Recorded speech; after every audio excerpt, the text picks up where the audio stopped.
Today we'll be going over the basics of Adobe Photoshop. Photoshop can be used to create graphics, edit photos, and more. When we first launch Adobe Photoshop, we can open a file we've already started or create a new one. When you select the New Document button, you're brought to the New Document window where you can select a preset based on the project you're working on. For a video project, I would go to the Film and Video tab and select HD 1080p, since that is the resolution that I'm working with. I could also choose a higher resolution like UHD TV if I wanted to scale the graphic in my video. To place an image in our Photoshop file, we have two different options. If we go to File, we can place Embedded or place Linked. When we choose Place Linked, it creates a link to an external file. If we change or move that file, our Photoshop document is affected. If we place Embedded, that image will become part of our Photoshop file.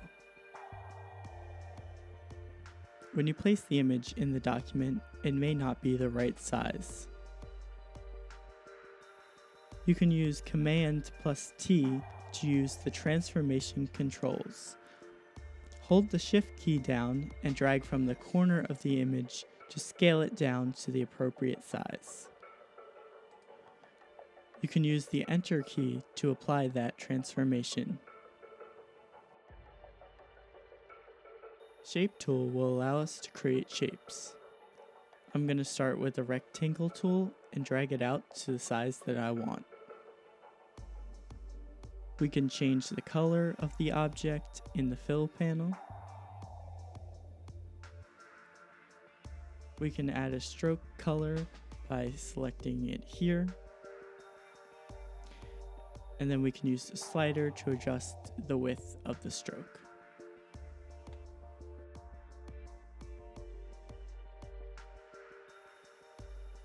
If we wanted to create a gradient that only takes up a portion of our canvas, first we want to go to the Layers panel and create a new layer.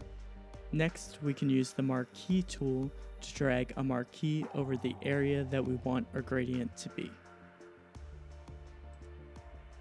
Next, we can go to the Gradient tool and then select a gradient, and then we can drag our gradient over the area where we want it to be.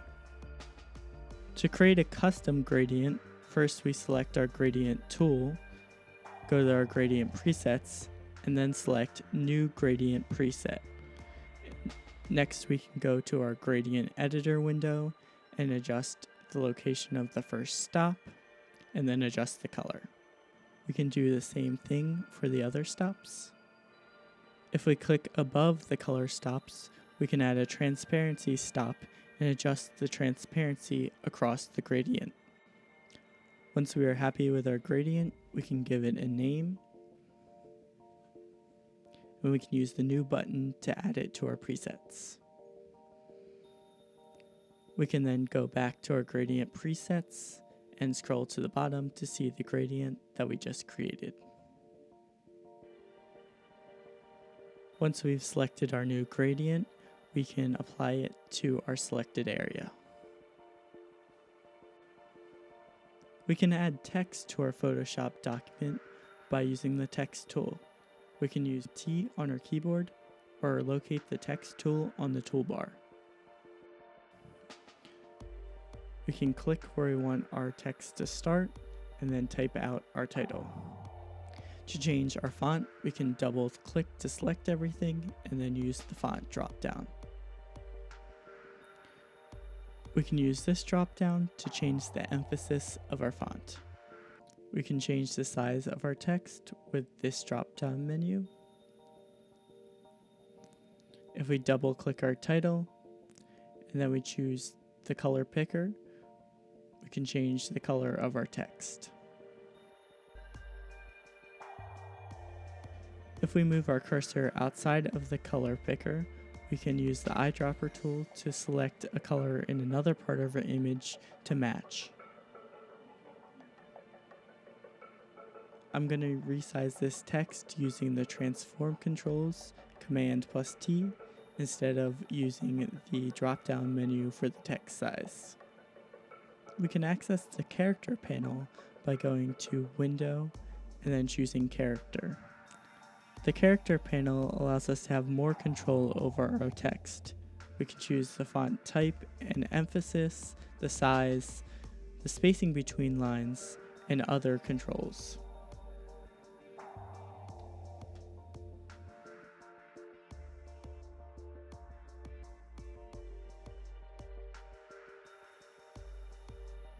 Blending options can be used to separate different layers visually. Right-click on the layer and choose Blending Options to access the menu. In the Layers Style window, we can go through our different styles. This layer has a stroke, pattern, and drop shadow applied to it.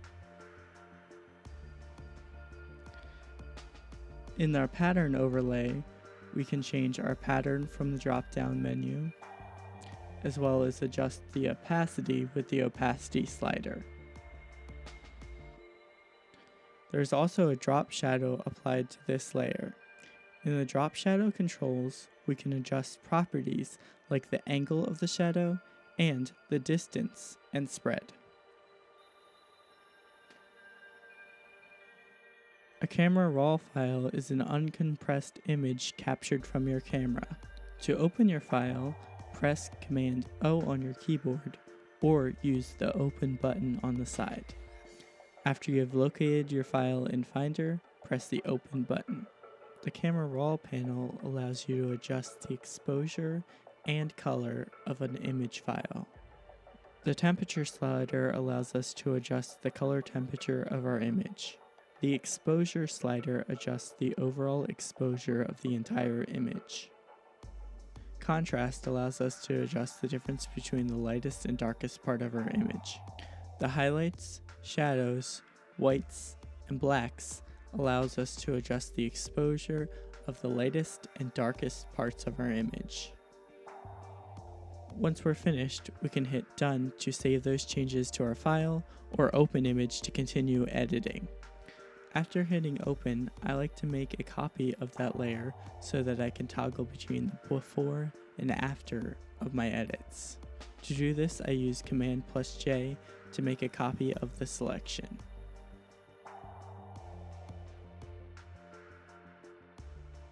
When editing a photo, I like to use the Photography workspace. I go to Window, Workspace, and then Photography to access that workspace. Adjustment layers apply changes to a new layer. The brightness and contrast adjustment allows us to adjust the overall brightness and contrast of our image. Levels can be used to adjust the brightness of the shadows, midtones, and highlights using the adjustment slider.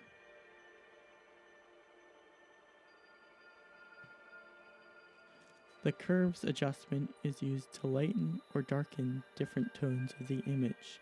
The left is the darker tones, the right is the lighter tones. Click on the graph to add a control point. The exposure adjustment allows you to adjust the overall exposure of the image. The exposure slider allows you to adjust the exposure.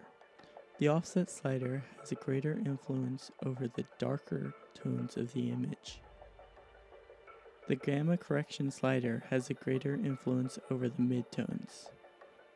The hue and saturation adjustment allows us to adjust the hue, saturation, and lightness of the overall image. The hue slider allows us to adjust the color hue, or the appearance of the color. The saturation slider adjusts the intensity of the color. The lightness slider adjusts the brightness of the color. If I wanted to make my image appear a little bit bluer, I would adjust my hue slider towards the blues. Then I could use the saturation slider to increase the intensity.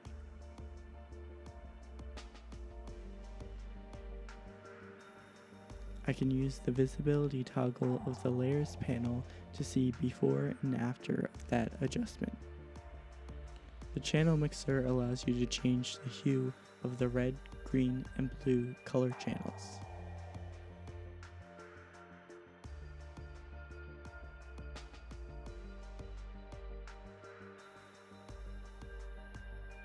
Masks can allow adjustments to be made to a specific part of the image. I want to only adjust the brightness of the sky. I can use the Layer Mask tool, then use the black paintbrush to paint the areas that I don't want the brightness adjustment to be applied to. I can switch to the white paintbrush tool using the X key to add to that layer mask.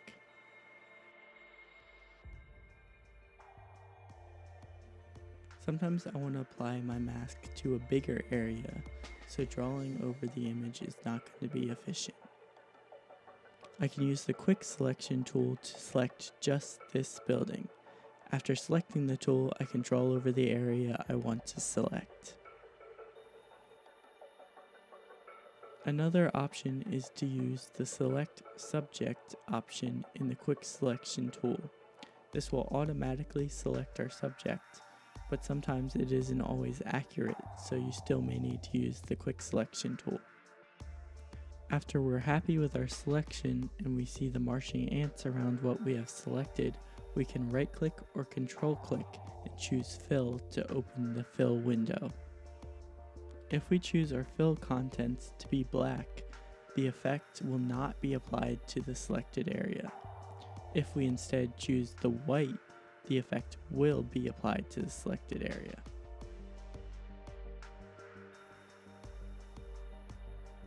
The content-aware fill can be used to remove unwanted or distracting elements from the photo.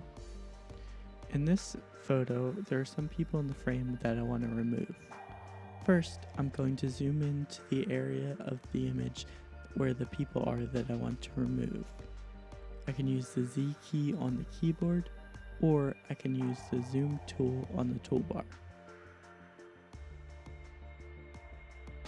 Once I'm zoomed in, I can use the W key on the keyboard to use the quick selection tool. Next, I'm going to click and drag around this person, which is one element that I'm going to remove from the photo. As I make this selection, I'm going to leave a little room around the outside so that I get a better result when I use the tool. After I make the selection, I'm going to right click and choose Fill, and then in the Contents dropdown, I'm going to choose Content Aware.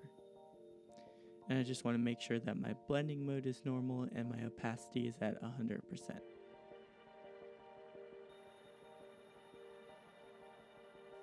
After I use the tool, I'm going to clean up the edges of my fill.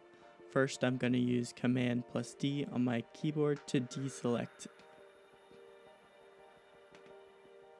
Next, I'm going to use the healing brush to clean up those edges. So I'm going to press J on my keyboard or locate the healing brush on the toolbar. The healing brush is going to allow us to sample other areas of our image and then apply those to a different area. To use the brush, I'm going to hold Option and click where I want to sample, then release the key and click where I want to paste the selection. You can repeat the same process to remove other elements from your image.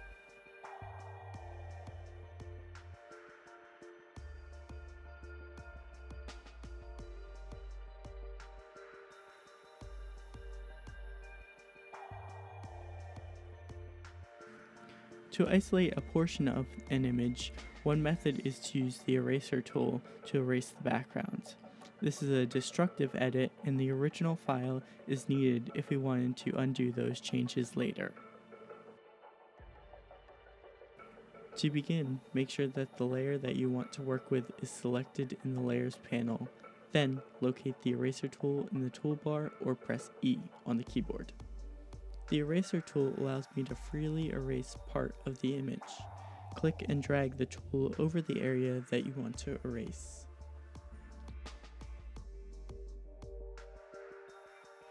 The background eraser tool will allow me to freely move the eraser around, but it will try to avoid erasing parts of the image that appear to be the subject. When I move the tool over the girl, it will try to avoid erasing her.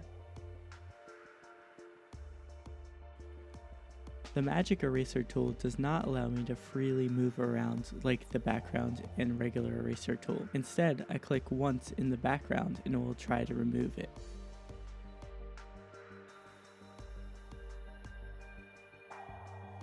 Another method to isolate parts of the image is to use the selection tools. The quick selection tool will select part of the image that is similar to another part that you choose. To begin, I'm going to use the quick selection tool or the W key on the keyboard, and then use the select subject option of this tool because of the contrast of the colors of the foreground and the backgrounds. The selection tool did a good job, but there are some errors that we will need to correct. We can correct those mistakes by using the quick selection tool. When we drag over areas, we will add to our selection. If we hold Option and drag, we will subtract areas that we don't want in our selection. Once I made a pretty good selection of the camera here, I'm going to use the Select and Mask tool to further refine my selection. The Edge Detection Radius slider helps the program identify the edges of the selection. For sharper edges, use a smaller radius, and for softer edges, use a larger radius. The Smooth refinement can be adjusted to create a smoother outline of the border. The Feather refinement can be increased to create a greater transition between what is not selected and what is. Moving the Contrast refinement slider to the right will make the edges crisper. The Shift Edge refinement slider will move the edge of the selection further or closer to the current edge. In the Output Selection dropdown, I can choose where I want the selection to go. Selection will keep the current selection.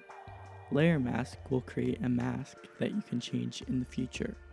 New Layer will put only the selection in a layer. New Document will place the selection in a new document. Most often, I use the New Layer or New Mask option.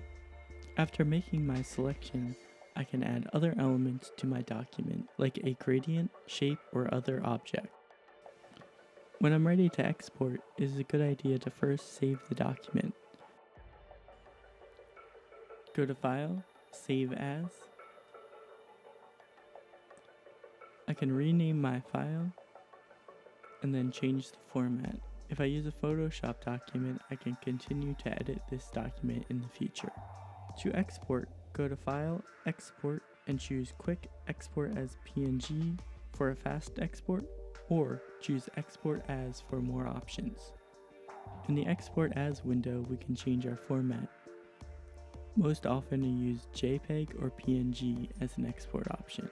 A PNG will preserve any transparency within the document, a JPEG will not. I can adjust the quality with the slider, but I most often export at 100%. In the image size options, you can scale the image or keep the same size. You can also adjust the width and height if you have a specific dimension you wish to export at. When I have chosen the settings I wish to use, I can click Export, then give the file a name and choose its location, then click Save. Those are some techniques to use in Adobe Photoshop. Thanks for watching. Subscribe to the TSW YouTube channel for more.